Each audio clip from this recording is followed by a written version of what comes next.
পুজোয় এই এলাকার সব নাগরিকবৃন্দ এবং সাউথ প্রেমী দর্শক মন্ডলীদের স্বাগত জানাচ্ছি। বেলগ্রামেতেই জন্ম নিয়েছি, বেলগ্রামেতেই থাকবো।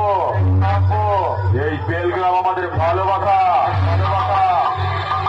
তাই তো মাই কম্পিটিশনের ময়দানে তোদের মতো চুনপুরি ক্লাবের ছেলেরা এই মামুন সাই স্টার ক্লাব